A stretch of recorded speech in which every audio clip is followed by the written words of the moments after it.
One of the reasons why the church is in a great mess in our modern day is because the workers that are there are at the very, very beginning. Kat isuda nga workers, kat haanda nga nayaban ni Apo Diyos. They were not called to be workers, pastors, Bible women in the church, and they should not be there. There was a story, iti may isang estudyante ni adagiti young people ni Charles Haddon Spurgeon. One of my church leader nga heroes, where I learned many things about the writings kaniti books na kat ni Charles Haddon Spurgeon. And I imitate iti ministry na. I try to copy iti ministry na in a way nga in our modern times kat it will fit. But he was called the Prince of the Baptist Preachers. So there was a time nakita da iti young people na di church na iti bendisyon iti may sang agbaling nga pastor because their pastor is one of the heroes preachers in their times. And for that reason, ado dagiti naengganyo to also like agbaling nga pastors. And so what they did is they said to their parents and to the churches iti enda nga they claim to be called as pastors. And adu dagiti mangidanon kini Charles Haddon Spurgeon nga kunana dating may sang young people. He claimed to be one of God's called. Would you like to talk with that young man? And datiti mat kini Charles Haddon Spurgeon, he would always make sure nga dati time na dagiti young people, because he understood that when a man would declare and would tell publicly that he is called in the ministry, hangasin sinandi diyang statement. That statement should be interrogated. That statement should be clarified, and that statement kat masapol nga mapanaknakan. Because he understood that mapumapukaw iso na later on, and the church, detang young people would handle the church, iti biag na iti strength iti detang church, it will rely DJ nga young people. And if that young people is not really called iti Apo, he will become a great burden. Kan dadagson lang amang dadali so na iti trabaho ti Apo. So what Charles Haddon Spurgeon did is this. Usually, in kastana ni Charles Haddon Spurgeon is he would invite like the young people, the office na, just like this, and kunana, nangag ko nga you're claiming you are called by God. Kunani Charles Haddon Spurgeon, I believe that a man who is called by God kat masapol nga muna to preach. Because haan nga mabaling ako nam nga apang kag pastor and you do not know how to preach. Will you stand there and let me hear the way you preach? And I will assess. I will help you. I will interrogate. I will check no talagang nayaban ka kina Apo Diyos. And of course, you're standing in front of the great preacher iti time nga dihay, trembling iti mapantitumang dagiti young people, and a lot of the young people had proven themselves to be makita da nga they are not qualified to be in that office. They don't have the gift. Iti may nga preacher, may isang worker iti Apo in the word ministry, such as in the preaching and in the teaching ministry. In 1 Timothy chapter 3 verse 1, kunanay jay, a man who desires to be a worker, a pastor, he desires, that is a noble and that is a very, very good ambition to have. Ngamhaan nga mabaling nga ibarang-barang taritoy, masapol nga usigan tayo dagiti mangibaga nga agtarigagay nga agbaling nga pastor. And that happened to me in my life, and I saw a lot of young people whom the ministry that they claim to be workers, but later on, because they came to realize that they are not called, the calling di panagsirbi iti Apo became a burden, and it has been a curse on their shoulder, because at the start they are not called to become workers iti Apo. Ada dagiti duwa nga ba nga kat kung adalam tayo ta for today concerning the workers call. And I'm referring to the preaching ministry. I'm referring to the workers who are standing iti preaching and teaching ministry. There are two guides adalan tayo, and the first is the false guide in determining the false guides in determining the preacher's call, and the second is the wise guides in determining the preacher's calling. I say wise because halang ay suti standard. Mabaling nga dapat iti daduma, but in my experience iti panagserbi iti Apo kat here are some guidelines.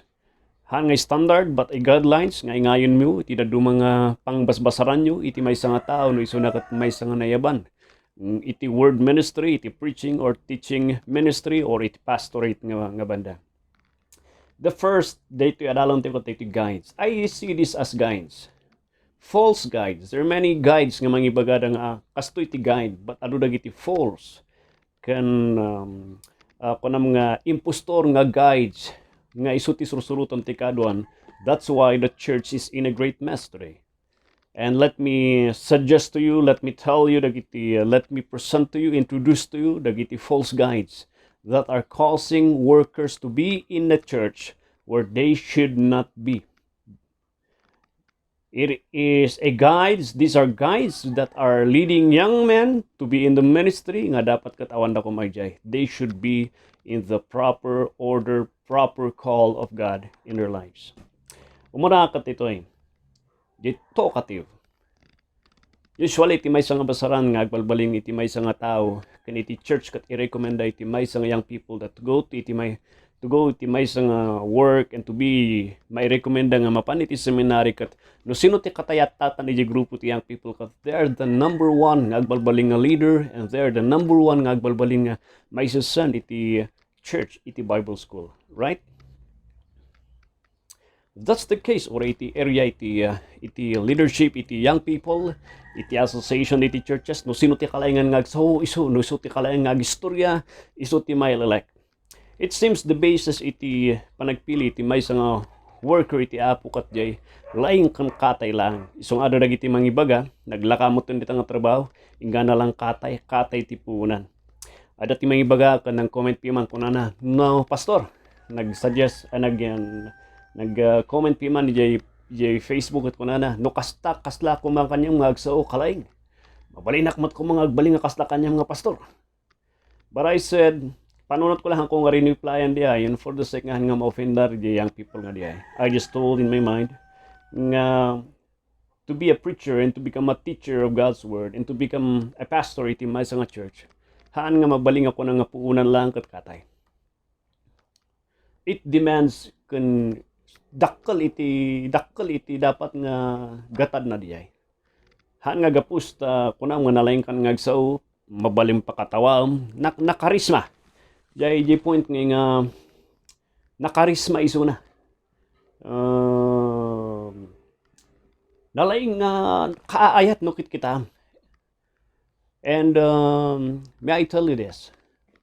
Dahiti ti rason wapeng nga mabikbiktima ti adu nga young people that after being the leadership nga diay, they complain and the ministry are being burdened kanyada is becoming a burden because they were elected, they were placed in a position, gapus lang tanalang dangsaw and that the ministry has become kunatikot cursed kanyada. Agsagsagsaga pa iti churches data. And that's the same thing is true iti ministry nga daytoy. The calling to become a preacher and a teacher of the word demands lahang nga dyan sa ulang. Han nga mabaling nga dyan karisma lang iti kung kunatayo. There should be a higher blessing that comes from the Lord and that is the call. Okay? Second, no pastor in the church. Mayaban iti may nga tao nga pastor because awanan ti pastor The only awan iti pastor iti church, awan iti mangidalan, so iti mapaspasamak iti churches, they're at the point of being in panic nga anyang nga ti mapasamak. They will push. As a result, they will push the young people apang kag Bible school. And I heard a lot of young people who testifies crying before me kunada napanak na gamin Bible school because napilitan na. Awan iti choice Awan piman ti pastor tenmi kat da kami lang iti young people nga mabati kat tururahin da kami after 2 years agsubli kami apang kami agpastor iti yan mi. And for that reason kat iti mapaspasamak na pandapiman gapusta na pursada na encourage ta lang iti church nga for the purpose lang na meet na awan mat basis nga mausig dapiman matisting dapiman awan piman di nga proseso iti church Anyang iti napasamak, they come back, nag-graduate at the Bible school, they go back to their churches, and they are crying and they're complaining, how I wish anak ko mga nagbaling nga pastor. And I heard and I saw a lot of young people crying because of that. Tinaduma, iti maysa, kat dagiti churches nga awan iti Bible school, they could not afford nga send pa lang tiyang people and desperate na nga kasapulan dati pastor, they rushly ordinate the leaders iti men to become the pastor of the church. Mayat mo't di ordination is a biblical practice di. But so many times when we rushly do iti ordination, we will destroy the Lord's work nga karkaro more than helping the church. Mayat tim ordin, there's no need nga gyab ka pelang tikol, ti dadu mga pastor, parigat ka pelang ti mga bulang agur uray ti sumbat da. But they rushly doing the ordination without a proper assessment of the men to be ordained is a great problem of our days. And for that reason, these are wrong reasons. No pastor in the church, di iti maysa. Di pang talukat ito it is the parents' ambition. Since the parents like nga isukumati ambisyon na din nga natumpal o nagbadak to sa seminary and something happened in seminary na disturbo isuna nagsagdang and kahit nang ipatawid ijay kayat nang ambisyon dagiti anak na. So the children are being forced to go to seminary because it was the naupay nga sitwasyon kan biyag diti parents nga diya. And let me tell you this, it is a wrong thing nga isu ti maysa nga basis tayo. We are just carrying our children nga parparigatan tayo isuda mismo ket handa nga nayaban. Haanda nga nayaban. It is just they are just being pushed to be there, the Bible school to be trained, expected to become a pastor because they were forced. They don't like to hurt the feeling iti mother kan father da or ti lolo da. And that is one of the things that is killing and destroying and bringing pain iti church ti Apo. So maruno kat iti ko na tayo nga inherited. Matawid ti kinapastor. So nga kunada kanya kape awan planom nga aga ubing mat iti babae tapno adat ti mang tawid ti kinapastor mo. And I just said nga mataw-tawid ti kinapastor. It doesn't mean nga gapusta pastorak and dagiti anak ko kat automatic nga isuda kat pastor. Mabalin nga pastorak, and if the Lord would not call my children to become a pastor, I will not force my children to become a pastor. My calling is not the calling of my children, and I have no right to enforce my calling iti anak ko to be their calling as well. Sumaruno kat iti pastor kat masapol nag-graduate iti seminary. Isa nga napintas ti nga panunutan nga agpaison, right? Iti pastor kat nagapu masapol iti pastor kat nag-graduate iti seminary. And if a man kat haan nga nag-graduate iti seminary or haan nga pinalpas, kunada kat hangka may karkaring agpastor, hangka nag-graduate iti seminary. Haan nga mabalin di. Iti calling ti pastor kat it did not originate iti seminary. The calling iti panagbalin nga preacher, pastor, teacher is a calling that started even before time began. Isong ano da duma, medyo kadidis may nga dengan dagiti seminary because kung kunada, we have produced pastors, workers in the Lord, faithful in His vineyard.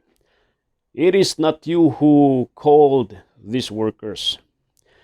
As if kas lamang imimply da nga gapus kanyada, adwo ti pastor nga na-produce. That is a wrong, arrogant statement from the seminaries telling and ilas-lastugday bobos that isang wanan ti tao nga it's them who made pastors.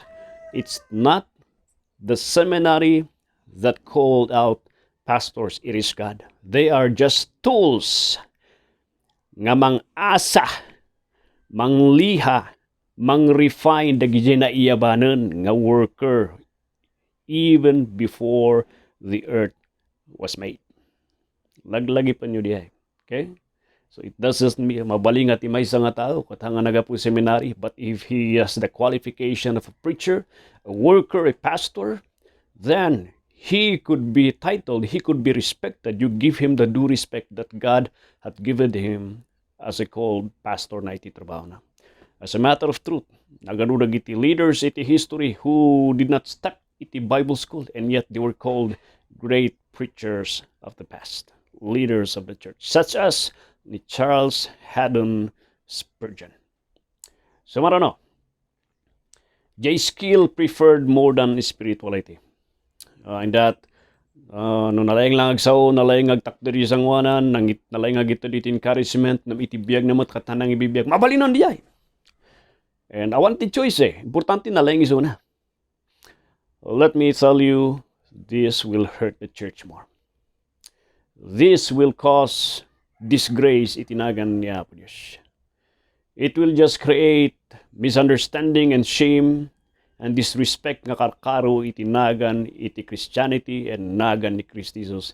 Because here are people talking and talking, mapapabilib dati adu nga tattao in their charisma, and yet in life they do not live and they do not set an exemplary life iti maysa nga dapat nga nayaban. Kunati sa tiapo, don't you ever allow these people in the church. So these are false guides. Mapantay di wise guides. I say wise guides, additional guides. It is not the standard. But ingayon nyo dito di arsenal you as a church in looking for a pastor. Dati ti may isang guide. The personal conviction. A man who is called by God, kat ito kat he has a strong conviction and he is very sure deep within his heart and deep within his mind that he has been called to be in the word and preaching ministry. Sa iram isuna, parasam isuna, he will just move on. Madismaya isuna, he will just move on. The personal conviction is there. Secondly, providence. Di kunam mga dagiti na dumamat kat kastoy. On the area nga some katkaslangan ni Jonah, they would go away handa nga kayat. Numuray no kunada nga handa nga kayat, the Lord will just make a way, agsubli damanan. And that happened to me. My first greatest ambition before is to become a police or soldier. That's why di ko na ni father kong haan. I went the seminary, tati purpose ko lang, kat scapegoat ko lang diay. And I thought, nalpasing nga isang taon, I will just go out kat mapanakiti secular nga ministry. And I thought, di secular nga diay, mayat mo ti bendisyon. The Lord that blessed me, di eskwila kay di maharlika. And iti nangyari, kunak no JTN kon, the Lord made a providence that I would go back again to seminary. And when I was this seminary nga diay, iti napasamak, nagsubliak ijay, nag-eskwilak ti 2 nga taon, and there was a case, there was a problem that happened in the seminary. I was falsely accused and I was disciplined by the school. And I thought, napanak ti bagyo, I thought, nawanon, hanak ko na kahit agsubli. I will just stay here in the Lord's work, nga untitled nga worker iti apo nga hanak nag-eskwila iti seminary. So I went here, yet the Lord opened the work iti ministry dito, Bible studies iti schools, iti outreaches, adu ti may dandanon. Kunak hanak ko nagsubli sa seminary, but providently, hang ko nasipsiputan. Nagsubliak manan iti seminary for a furnishing iti trabaho ti apo. Ingganay dinalpasak. Again and again, dati iti mapaspasamak iti may sangadi pa iti apo who are called. Mabaling nga di first katarayan na, but the Lord in His providence would make a way that He would come back. He would go back again and again iti trabaho ti Diyos. Madismay suna, and the Lord would encourage him, pagsubli ka. And that is the providence iti apo. So marunong kat dito'y usefulness and fruitfulness. Di pa nakausar. Negatively, pantay ti negative, it doesn't mean nga no sika kat nayaban ka kat useful ka nga kang kanayon. Da kayo nga church, hanyong aramidan nga basaran nga iti nayaban nga pastor kat masapul nga positive nga kanayon. When we talk about God's usefulness, iti may isang worker, kat dua, there's a negative and positive nga kat kung adalan tayo. Di negative kat ito thus, His work causes alarm iti demonyo, iti pagarian, iti demonyo.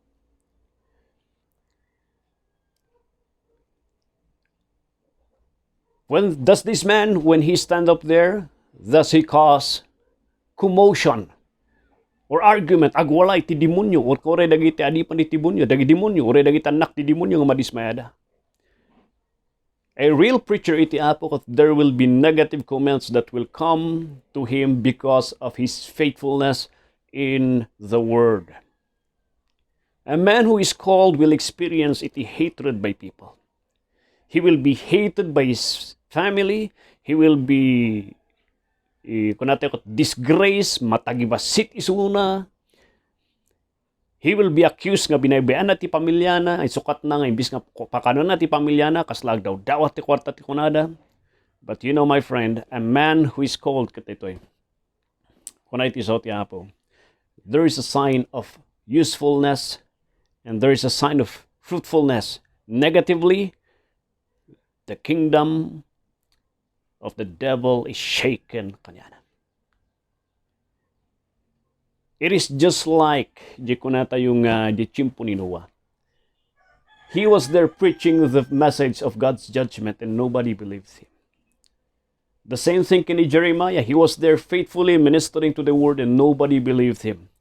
Nataizo na, hanapay nakita ti bunga ti ministry na hanangamo ni Meshach, Shadrach, Abednego. Meshach, Shadrach, Abednego ni Daniel. Isudagam ti bunga iti ministry ni Jeremiah. And later on, dagiti wise men nga nagbisita kini Jesus Christ when he was a young boy, katni, isuda gayam iti bunga mat ni Meshach, Shadrach, Abednego. Nga isu iti bunga ti ministry ni Jeremiah.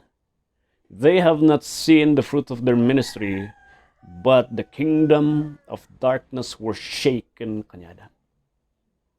People hated them, reacted to them as a sign that they are being used by God. So maruno, di positive, in which adamot ti pakausaram. Makitam ka di iti bendisyon nga mosusar kamot, mosusar ka iti trabaho iti Apo. Ada ti mabindisyonan when they listen to your word, to the word, iti sao iti Apo. Some people would say, Amen, salamat di minsay nga di ay, maawatan da. Narigatan no kastoy, yahaan da nga pulos nga maawatan. Yamutan, dahita nga pastor, no isunat ang kasaba, nagrigat lang udon nga maawatan ti sao ti Apo, karuping ako maawatan ti bagbagana. No kasjay ti tungtunganan kahit nang sawan hangkang anayaban. Hano'y bagang ani, sudat ti problema. Eksaminam ti biyag mo, no apeng handa maawatan. No maawatan da, negatively that reaction, positively that reaction kuma. No handa ka maawatan pulos, that is already a question of your inner calling, personal calling, no talagang sikakat na awatan, na nayaban iti Apo. Tano nayaban ka, dapat maawatan da. No awan ti maawatan da, kanyang, nagsasao ka. Kung nati sa ti Apo,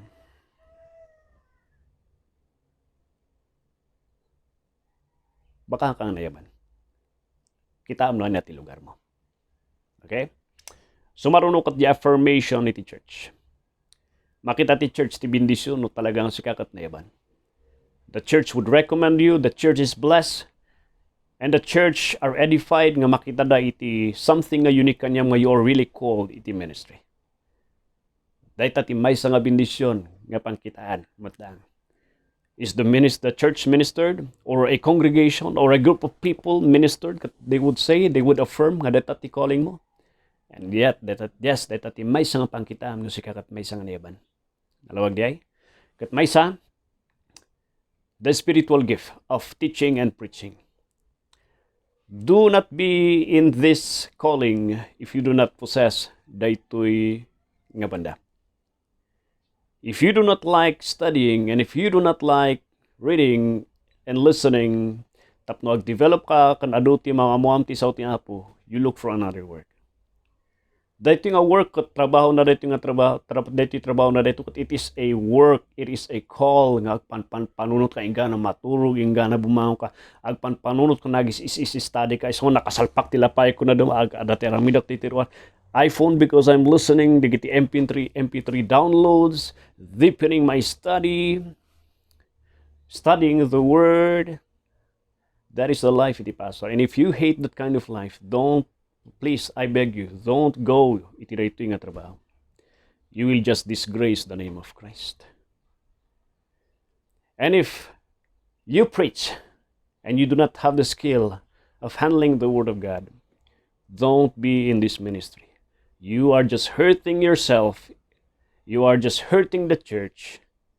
And later on, this call will just be a ministry nga agsangsangit ka lang nga mangparparigat ka diyan. And lastly, passion. Jidadagsan. A man who is called by God also has passion. Kunan ni Spurgeon, if a man kunan nga nayaban ni Suna and yet adati da dumangat tarigagay na kan burden na ti life more than preaching, nga parehas equal na iti word ministry iti maysa nga pastor, let him go out in the ministry. A man who is called kat daytoy agburburok tirik nana. He might go out for a while, but he could not contain jerik nana kasla ni kunan ni Jeremiah. Kahit kung ay sardeng na magburburok ti saw ni Apo Dios nga kahit na nga ibaga nga rumari tingi niwat ko. A man who is called could not refrain and restrain the call to preach. A man who is called in the word ministry is a man who is burdened to do that.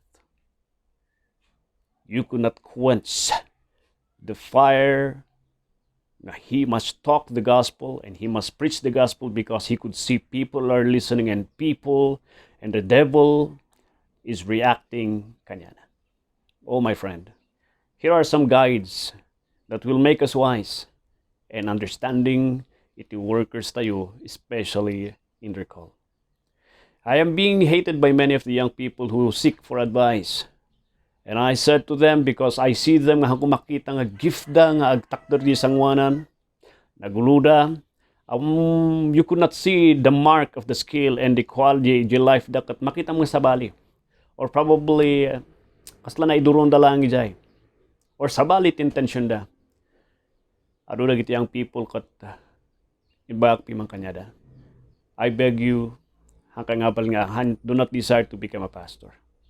You will just hurt yourself, you will just hurt the church, because I think you are not called to become a pastor. There was even a time when the father, the whole family hated me because of that.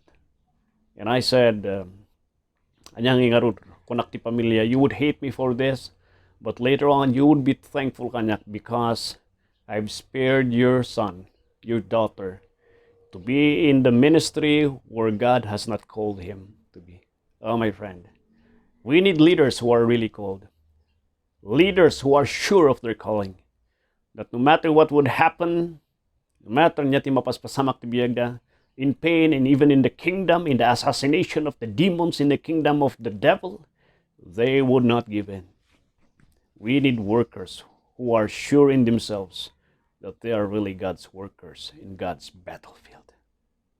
So dagiti anak you like them to become a worker, ti Apo, do not force them. Namanakat naman nga asawan, baybayan nyo lang isudan. You just prepare them. Kunan ni Spurgeon, tarigagay yung agbaling nga worker ti anak you, tulungan nyo dagi anak you, nga iwanan da tingipon da. Tanawan nga may bus tingipon da dagita ubing you, they could not even talk properly iti sangwanan. So kunan ni Spurgeon, if the Lord is leading you to pray for your children, that your children, you might think, ngay sudak at may sanganeban, or you like them to become a worker, help them, prepare them, but do not force them. God bless Kapsat, and may the Lord increase a sure and a godly people who are really called in God's battlefield. God bless Kapsat.